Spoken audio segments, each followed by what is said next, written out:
जन्मोत्सव कमेटी का जो गठन उस समय बाबू धनीराम जी, उस समय के हमारे जितने भी वो वर्ग थे, लाला रामचंद्र दास जी, उनके माध्यम से हुआ।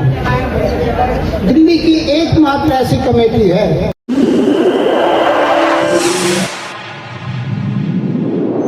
इस न्यूज चैनल पर जो भी वक्ता ने कहा वो उसकी अपनी राय है, जिसकी पुष्टि नेशन न्यूज इंडिया नहीं करता। धन्यवाद।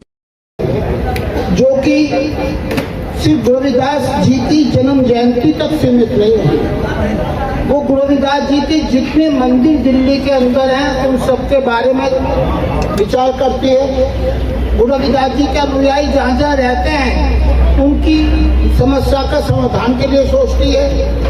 और सब पूछो तो एकमात्र कमेटी में महसूस करता हूँ जो लोकतांत्रिक प्रणाली से निर्वाचित है। आज ब्रह्म प्रकाश पिलाकी जी प्रधान बने। निश्चित रूप से ये इस कमेटी का पहला इतिहास है। तारावती जाटव जी 8 वर्ष तक प्रधान रही थी। एक उसके आगे निकल कर 10वें वर्ष में जा रहे हैं, उसके लिए तालियों के साथ।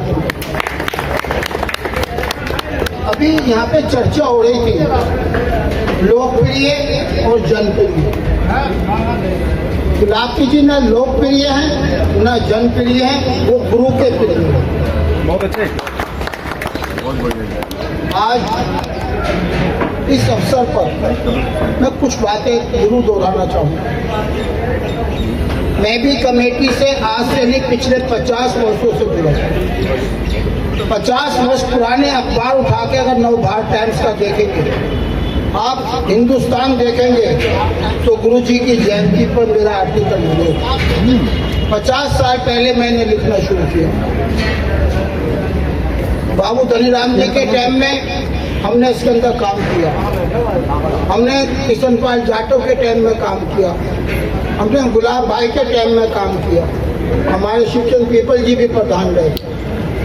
इस कमेटी का एक उद्देश्य रहा है कि सामाजिक चेतना, सामाजिक जागरूकता।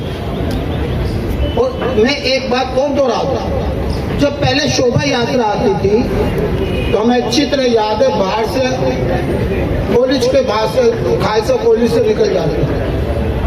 खालसा कॉलेज के निकल जाने के बाद जुलूस समाप्त हो जाते। लेकिन तारावती जाटव के टाइम में यहाँ पे शुरुआत हुई, ये कार्यालय बना, उसके बाद यहाँ से शोभा यात्रा निकलनी शुरू हुई। जब एक मंदिर के प्रांगण से, मंदिर के परिसर से शोभा यात्रा निकली तो ये भी एक सच्चाई है, दिल्ली का एक ऐतिहासिक मंदिर बन गया गुरु रविदास विश्राम धाम मंदिर। क्यों? क्योंकि यहाँ पे पूरी दिल्ली के लोग यहाँ आने शुरू हुए। पूरी दिल्ली से यहाँ पे जनप्रतिनिधि आने शुरू हुए। और ये विश्राम धाम मंदिर भी हमें इस बात के लिए मैं उनका आभार व्यक्त करता हूँ कि जहाँ पे प्रधानमंत्री आके अपना ढोलक बजाए तो इससे बड़ी उपलब्धि कोई नहीं होती। गुरु रविदास जन्मोत्सव कमेटी एक जन जागरण करती है, यहाँ से एक संदेश देती है। और यही नहीं, मैंने वो टाइम भी देखा कि अगर कहीं पंचायत हुई है तो गुरु रविदास जन्मोत्सव कमेटी के चाहे जय किशन जाटव हो, चाहे मोहनलाल जाटव हो, वहाँ बैठ के सामाजिक चर्चा करके सामाजिक सुधार के लिए, सामाजिक प्रगति के लिए चर्चाएं की। आज कमेटी की विशेषता क्या है? पिलाकी जी आज 10वें वर्ष में क्यों प्रवेश करना है, इसका कुछ तो पीछे कारण होगा, कोई तो लॉजिक है। पिलाकी जी ने कमेटी को कमेटी का रूप नहीं दिया, परिवार का रूप दिया। तमाम पदाधिकारी, तमाम कार्यकारिणी को परिवार के रूप में लेकर और सारे समाज को आह्वान किया कि आओ चलो मैं दर्शन कराता हूँ मंदिरों के, मैं दर्शन कराता हूँ गुरु जी की जन्मभूमि के। और उन्होंने ये चीजें की। दिन प्रतिदिन प्रगति हुई, आगे बढ़े और आज हम उस मुकाम पर आ गए हैं कि राजधानी के हर कोने से, चाहे वो मोरी गेट का क्षेत्र हो, चाहे सदर बाजार हो, चाहे देवनगर हो, चाहे कोई सा क्षेत्र काल का जो कहीं हो, हर जगह का प्रतिनिधि कमेटी में आता है। और जब कमेटी में प्रतिनिधि आता है तो उसका जनजागरण पूरे दिल्ली के समाज में जाता है।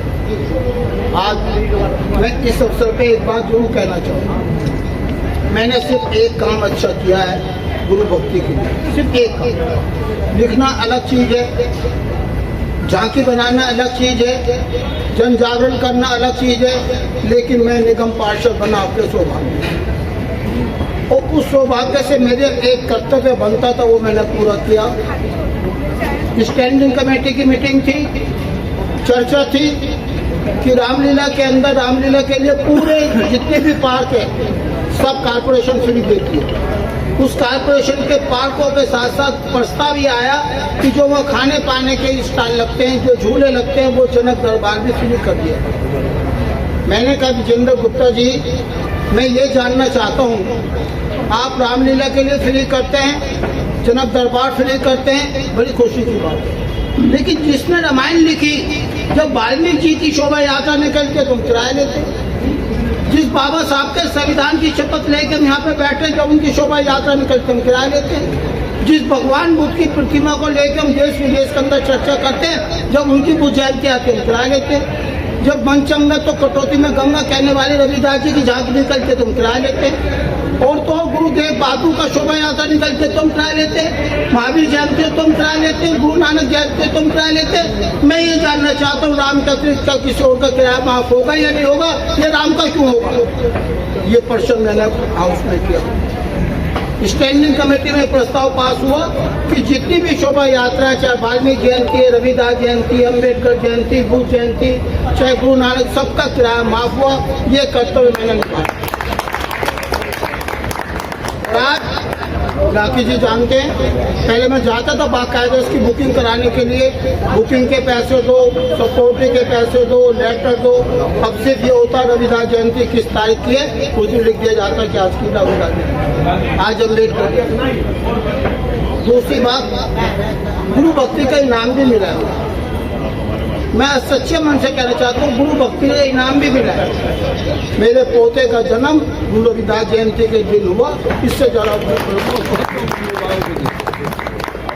सच्ची बात यह है, गुरु जी को उसको सच्ची मन से आराधना करता है, निश्चित है उसका विकास होता है। और जो गुरु रविदास जयंती के अंदर आकर छल कपट करता है, उसका विकास नहीं होता। बिना शब्द में कहना चाहिए, विकास का अभिप्राय क्या है कि जितने नौजवान यहाँ काम करते हैं, इनके घर में खुशहाली आए, इनके घर के अंदर चेतना हो, परिवार के अंदर संगठन बने, ये हमारा परिवार। आदरणीय पीपल जी बैठे हैं, सामाजिक क्रांति के हमारे उद्घोषक हैं, सामाजिक क्रांति में काफ़ी काम किए हैं। लेकिन एक बात और कहना चाहता हूँ, माफ़ करना बुराकी जी, जो शोभा यात्रा के अंदर बीच में कुछ ऐसी बातें आ गई हैं जो गुरु जी के जीवन दर्शन को प्रश्नवाचक चिन्ह लगा। मुझे याद है बुराकी जी, मैं झांकी बनवा रहा था अपने परिवार की, मैंने उस पर लिख दिया था ओम। धनीराम जी बोले ये झांकी नहीं जाएगी, ये ओम हटाइए, सोम लिखिए। रात को पेंटर बुलाया गया, ओम हटाया, सोम लिखाया गया, तब झांकी आई। गुरु जी की जो दर्शन, गुरु जी की जो विचारधारा है, उसके विपरीत शोभा यात्रा में अगर झांकी आती है तो कहीं ना कहीं प्रश्नवाचक चिन्ह है। इस पर चर्चा करनी चाहिए, इस पर विचार करना चाहिए। माफ करना, मैं गुरु भक्त हूँ तो ये बात कहने में तो कोई हिचकिचाहट। राजनारायण जी बैठे मोरी गेट से, क्या कहने मोरी गेट की झांकी किस प्रकार से चित्र आता है, किस प्रकार से पेंटिंग होती है, इसमें कोई समझ। और यही नहीं, गुरु रविदास जन्मोत्सव कमेटी ने झांकी निकाली थी। मैं आपको आज बताऊं, बाबा साहब का सिक्का निकालने के लिए बाबा साहब को नोट निकालने, और उस सिक्का निकालने की नोट छपी, और उसके बाद बाबा साहब का सिक्का निकला। ये भी अध्याय गुरु रविदास जन्मोत्सव कमेटी।